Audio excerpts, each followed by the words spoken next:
"I think that's enough blood, miss." The server stood frozen, her eyes wide, clutching a coffee pot in one hand.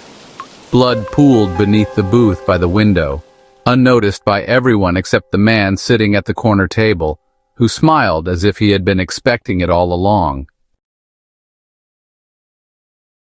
IHOP at midnight was a different world.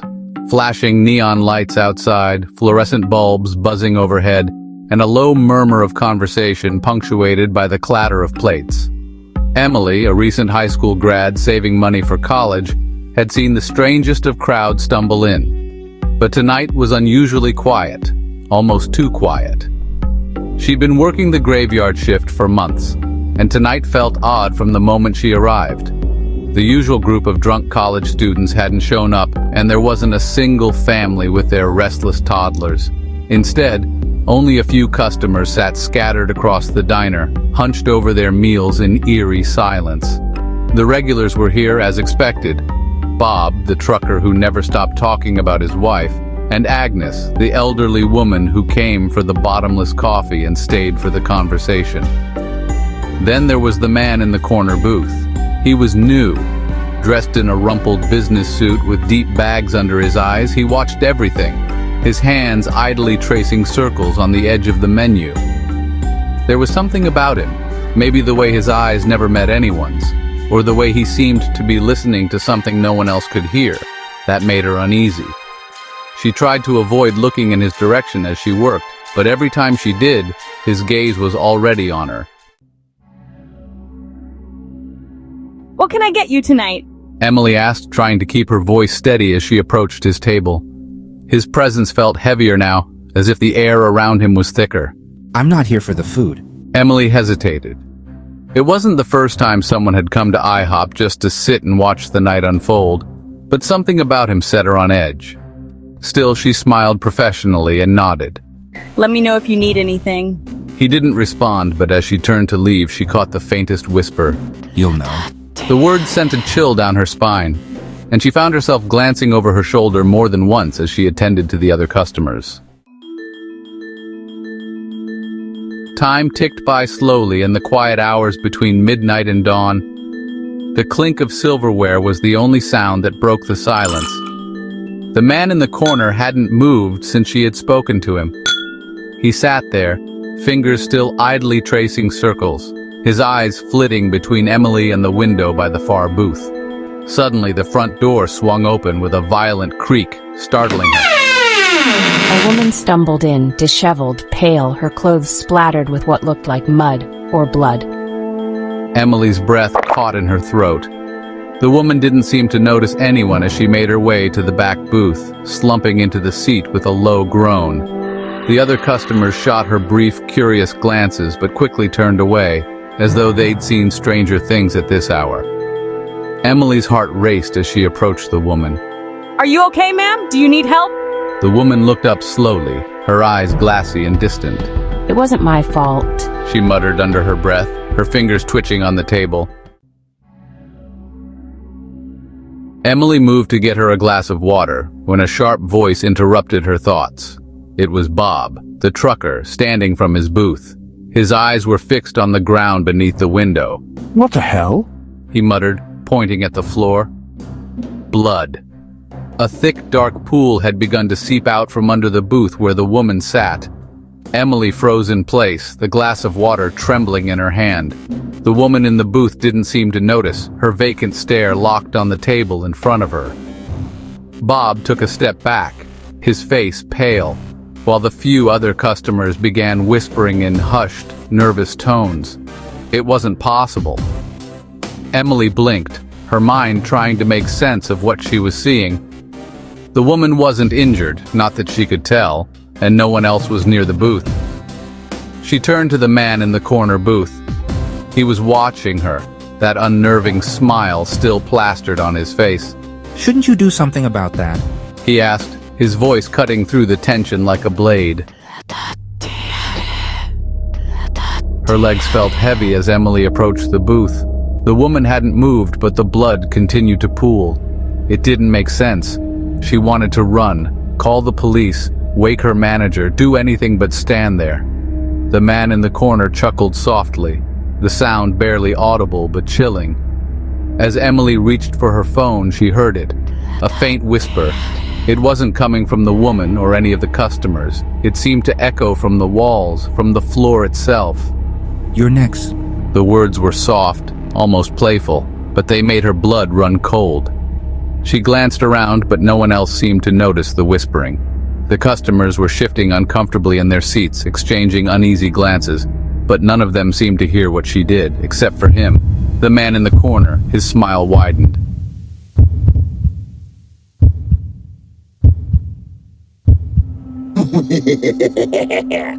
Emily couldn't take it anymore. "What the hell is going on?" she snapped, her voice trembling as she turned toward the man. He didn't respond immediately. Instead, he rose from his seat, walking slowly toward her, his movements deliberate and measured. The room seemed to grow colder with every step he took. "You've seen them, haven't you?" he asked, his voice low and almost soothing. "Seen what?" she demanded, backing away instinctively. "The ones who whisper. They've been waiting for you, watching." He gestured toward the woman in the booth, her body now slumped over the table. The blood was gone, vanished, like it had never been there. Emily's mind raced. She felt like she was losing her grip on reality. This couldn't be happening. It wasn't real. "I don't know what you're talking about," she whispered, her back pressed against the counter. The man's eyes gleamed in the dim light of the diner. "You will." The clock struck 3 a.m. The atmosphere in the IHOP had shifted completely. The other customers were gone, vanished without a trace. The woman's body was no longer in the booth. The only people left in the diner were Emily and the man. "You've always been sensitive, haven't you?" he asked, circling her slowly. "Sensitive to things most people can't see, can't hear." The whispering was louder now, relentless, filling her mind with fragmented words and cryptic warnings. "I don't want this!" she cried, covering her ears in a futile attempt to block out the noise. "But you don't have a choice," he replied, his voice calm, almost kind. "They've chosen you just like they chose me." Emily sank to the floor, her back against the counter as the weight of the whispers pressed down on her. The man crouched in front of her, his expression softening. For the first time, he seemed almost human. "I was like you once," he murmured. "I fought it. Tried to pretend it wasn't real, but they don't let you go, not once they've found you." Tears welled in Emily's eyes as she looked up at him, desperation clawing at her chest. "What do they want?" He reached out, gently brushing a strand of hair from her face. "They want you to listen." Emily's breath hitched as the whispers grew louder, clearer. She could hear them now, not just as a cacophony of voices, but as individual entities. They were talking to her, calling her name. "Don't fight it," the man whispered. "It'll only hurt more if you fight." The whispers surrounded her, pulling her under like a tide she couldn't escape. Her vision blurred, and the diner seemed to fade away, replaced by a cold, dark void. In the distance, she could hear the man's voice, but it was different now, harsher. "It's always been you, Emily. The whispers knew from the moment you stepped into this place. They've been waiting for you." Her body felt heavy, her limbs unresponsive as the darkness closed in around her. The last thing she saw before everything went black was the table, the midnight table at IHOP, where it had all begun. The next morning, IHOP opened as usual. The sun filtered through the windows, casting a warm glow over the booths and tables. Customers trickled in, unaware of the horrors that had unfolded the night before. At the corner booth sat a new waitress, her uniform pristine, her face blank. She moved mechanically, serving coffee and pancakes with a smile that didn't quite reach her eyes. The morning sun didn't penetrate the icy fog that clung to the new waitress's pale features. She worked with precision, her smile never faltering as she moved from table to table. To anyone watching, she was just another face behind the uniform, another worker blending into the monotony of the diner's routine. But the regulars noticed something was off. "She looks familiar." Agnes muttered to Bob, the trucker who had come in just as the first light crept over the horizon. "Maybe she's new? I've never seen her before." "No, she reminds me of that girl, Emily. You know, the one who used to work here. I haven't seen her in a few days, come to think of it. As Agnes returned to her coffee, the new waitress passed by their booth. Her smile never wavered, but her eyes, dark and hollow, bore into them for just a second too long. The day passed uneventfully, though there was an undercurrent of tension that the regulars could feel but couldn't quite place. The new waitress continued her shift in silence, only speaking when absolutely necessary, her movements as mechanical as ever. When the sun set and the graveyard shift began, the atmosphere shifted again, as if the diner itself was holding its breath. The usual customers trickled in, the night unfolding like it always did, but something was different. The man from the night before returned. He slipped into the corner booth without a sound, his eyes locking on the new waitress as soon as he entered. She didn't acknowledge him, continuing her rounds with that eerie smile. But the whispers began again, just as they had the night before. You'll know. The voices hissed, invisible but present, wrapping themselves around the man like a dark shroud.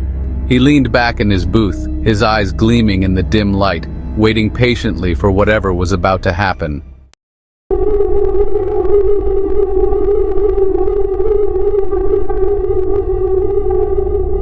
It was around 3 a.m. when it happened. The lights flickered, casting long shadows across the diner's tiled floor. The customers, now reduced to a few stragglers, barely noticed, too engrossed in their meals or conversations to pay attention. But the new waitress paused mid-step, her head tilting ever so slightly as if listening for something. The whispers grew louder, swirling around the room, their voices overlapping until they were an almost deafening hum. You belong to us. The man in the corner smiled as he stood, walking slowly toward the center of the diner. The new waitress turned to face him, her eyes vacant, her expression serene. They've chosen you, just like they chose me. The few remaining customers looked up in confusion, their faces betraying a flicker of fear as the temperature in the diner dropped. Frost began to form on the windows, and the hum of the fluorescent lights became a steady, pulsing drone. The man and the waitress stood facing each other, their gazes locked. For a moment it seemed as though nothing would happen, as if this bizarre standoff would end as quietly as it began. But then the whispers stopped. The silence that followed was thick and oppressive, pressing down on everyone in the room. The customers shifted uncomfortably in their seats, eyes darting between the man and the waitress. And then, without warning, the man collapsed. Panic rippled through the diner as the customers rushed to the man's side, but it was too late. His body lay motionless on the floor, his face frozen in that same unsettling smile. The new waitress didn't move. She stood there, staring down at him with an expression that was neither shock nor sadness, just a quiet, eerie understanding. The whispers returned, but this time they weren't in her head. They filled the diner, seeping from the walls, the floor, the very air itself. They're here. They've always been here. The customers fled, stumbling over each other in their haste to escape the oppressive atmosphere. But the new waitress stayed, watching as they disappeared into the night, leaving her alone with the man's lifeless body. She knelt beside him, her fingers brushing against his cold skin. I know. I've always known.